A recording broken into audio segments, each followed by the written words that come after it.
जाते हैं, बच्चों को दही में मीठा डाल के खिलाते हैं शुभकामनाओं के लिए। तो आज की क्लास का उद्देश्य वो मीठी दही खिलाना है बेसिकली आपको, ताकि अब आप अच्छे तरीके से तैयार होकर जाएं। अन्य जो बातें हैं, एक तो ध्यान रखिएगा स्पीड का, स्पेशली जो पहली बार एग्जाम दे रहे हैं ना, वो शुरू में समझ नहीं पाते, आराम आराम से प्रश्न करते हैं और बाद में अचानक हड़बड़ी में सारे प्रश्न छूट जाते हैं उनको। शुरू से ही ध्यान रखना है कि स्पीड मेंटेन रहे, और स्पीड मेंटेन करने का सबसे अच्छा तरीका क्या है? देखिए 10-15 प्रश्न ऐसे होंगे एग्जाम में जो आपका एरिया है ही नहीं। उन प्रश्नों को देखते ही आप समझ जाएंगे कि मेरे एरिया का नहीं है। जो आपके एरिया का एकदम नहीं है, जो आपके एरिया से बाहर है, उस पर टाइम मत खराब कीजिए, उसको देखते ही स्किप कर दीजिए, आगे बढ़ जाइए। जिन एरियाज पे आपने ठीक से तैयारी की है, यदि वो आपके एरिया के, जैसे मान लीजिए कि आपने संविधान ठीक से पढ़ा हुआ है, हिस्ट्री ठीक से पढ़ी हुई है और हिस्ट्री का सवाल है, तो वहां पूरी संभावना है कि आप ध्यान देंगे तो शायद आप ठीक गेस कर पाएंगे या ठीक उत्तर निकाल पाएंगे उसका। वहां टाइम का निवेश कीजिए। तो समय का निवेश, टाइम की इन्वेस्टमेंट वहां ज्यादा कीजिए जहां कुछ संभावना है प्रश्न का उत्तर सही होने की। जहां आपका एरिया है ही नहीं, उसको छोड़ते चलिए। शुरू से स्पीड मेंटेन करेंगे तो बाद में दिक्कत नहीं आएगी। हिंदी मीडियम के विद्यार्थियों के लिए मैं आपसे कहूंगा कि कई प्रश्नों में ऐसा होगा जहां कोई शब्द आपको परेशान करेगा। जहां भी ऐसा हो, एक बार तेजी से इंग्लिश ट्रांसलेशन देख लीजिएगा कि उसमें अंग्रेजी में कौन सा शब्द है, क्योंकि कई बार जो टर्मिनोलॉजी होती है, पारिभाषिक शब्द होते हैं, वो हिंदी में अनुवाद उसका ऐसा होता है जो नहीं समझ में आता उतना, तो वो गलती ना हो जाए, देख लीजिएगा। तीसरी बात है कि रीडिंग जो है बहुत कॉशियस होनी चाहिए, सावधानी के साथ रीडिंग करनी है। मैं जब खुद एग्जाम देता था तब मुझसे भी एक आध बार ये गलती हुई थी, और ये गलती आमतौर पर हो ही जाती है। आप पाएंगे हर वर्ष लगभग हर व्यक्ति कम से कम एक या दो प्रश्न इसी चक्कर में गलत करके आता है कि प्रश्न के ऊपर लिखा था निम्नलिखित में से कौन सा कथन असत्य है, और उसने सत्य मान के आंसर कर दिया। निम्नलिखित में से कौन सा विकल्प ठीक नहीं है, और आपने ठीक है मान के आंसर कर दिया।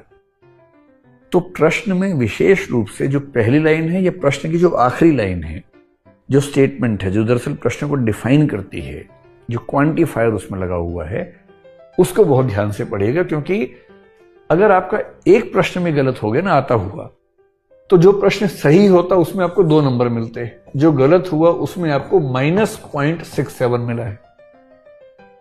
एक सही प्रश्न के गलत हो जाने का मतलब है 2.67 अंकों का नुकसान जीएस में होना, और सीसेट में तो 2.5 प्लस 0.83 हो जाएगा, 3.33 अंकों का नुकसान होगा एक प्रश्न के, ऐसे प्रश्न के गलत हो जाने से, जो प्रश्न आपको आता था और आप हड़बड़ी में ऐसा करके आ गए हैं।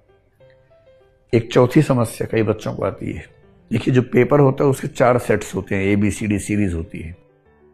आपके पास जो पहला प्रश्न है, शायद आपके दोस्त के पास, पीछे वाले के पास वो प्रश्न हो सकता है कि 26वां हो, या 51वां हो, या 76वां हो। तो आमतौर पर 20, 30, 25 के हिसाब से प्रश्नों के सेट होते हैं जो अलग अलग क्रम में रहते हैं। इस संयोग की बात है कि मान लीजिए आपका विषय राजनीति विज्ञान है और शुरू में पॉलिटी के ही सवाल 10 एक साथ आ गए, तो आपकी बाँछें खिल जाएंगे, आप कहेंगे अरे वाह यार मजा आ गया आज तो। और ये भी हो सकता है कि आप हैं पॉलिटिकल साइंस के और शुरुआती प्रश्न आ गए साइंस के, फिजिक्स केमिस्ट्री के आ गए, जिसमें आपका हाथ तंग है और आपको लगा पहला भी नहीं आता, दूसरा भी नहीं आता, तीसरा भी नहीं आता, 8वां भी नहीं आता, 12वां भी नहीं आता, 14वां भी नहीं आता। पहले 14 प्रश्नों में लगातार क्लीन बोल्ड हुए जा रहे हैं, एकदम मैदान सूना पड़ा हुआ है। और ऐसे में कई बच्चों को लगता है कि अब क्या फायदा, चलो उठ के चलते हैं, निकलते हैं, छोड़ो गोली मारो। ऐसा नहीं करना है, ये केवल चक्र का मामला है। आपके वाले प्रश्न भी पेपर में छिपे हुए हैं, बस वो सबसे पहले सामने नहीं आए। अगर ऐसा मामला फंसे और शुरू के 8-10 प्रश्नों में आपको लगने लगे कि मामला खत्म हो गया, कोई बात नहीं, गोली मारिए। प्रश्न नंबर 21 से शुरू कीजिए, 1 से 20 अंत में कर लीजिएगा।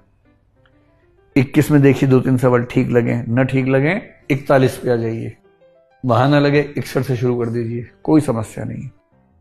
एक बार जैसी अब रिदम पकड़ लेंगे, आप पाएंगे कि चीजें ठीक होने लगी हैं, और शुरू में जो प्रश्न छोड़ दिए हैं उनको अंत में कर दीजिएगा। एक मुझसे कई बच्चे पूछते हैं कि जो प्रश्न को हम करते हैं सॉल्व, और जो बबल भरते हैं, जो गोला भरते हैं, उस बबल को हम एक एक प्रश्न में भरते चलें या उसको अंत में एक साथ भरें। ये तो हर व्यक्ति का अपना तरीका है, पर अगर मुझसे मेरी राय मांगेंगे तो मैं ये कहूंगा कि ना तो साथ साथ भरिए ना एक साथ भरिए अंत में, क्योंकि बबल भरने में टाइम खर्च तो होता है। हर प्रश्न एक बार भरेंगे तो हर बार आपको टाइम लगाना पड़ेगा।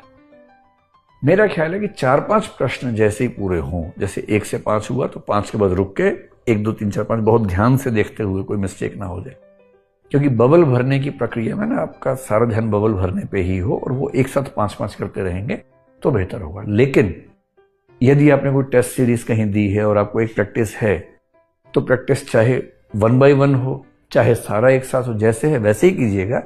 अगर कोई स्पेसिफिक प्रैक्टिस नहीं है तो मेरी व्यक्तिगत राय यह है कि 5-5 या 10-10 प्रश्नों का सेट लेके एक साथ कर दीजिए, उतना काफी होगा।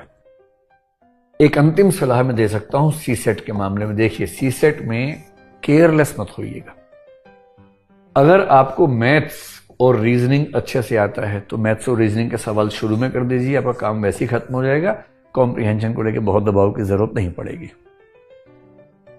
यदि आपका मैथ्स गड़बड़ है और आप कॉम्प्रिहेंशन और रीजनिंग के भरोसे गए हैं, तो मेरी सलाह यह है कि कॉम्प्रिहेंशन और रीजनिंग को मिक्स करके कीजिएगा। कॉम्प्रिहेंशन में क्या होता है कि आप एक सवाल करते हैं, एक पैराग्राफ पढ़ा, उसमें एक प्रश्न आता है और वो पैराग्राफ पढ़ने में ना दिमाग एकदम मतलब परेशान हो जाता है, बेचैन हो जाता है, दिमाग का दही हो जाता है एकदम। आप सेकंड पैरा फिर पढ़ेंगे, फिर थर्ड पैरा पढ़ेंगे, चौथा प्रश्न आते आते पहले 3 प्रश्न गड्ढमड्ढ होने लगते हैं दिमाग के अंदर।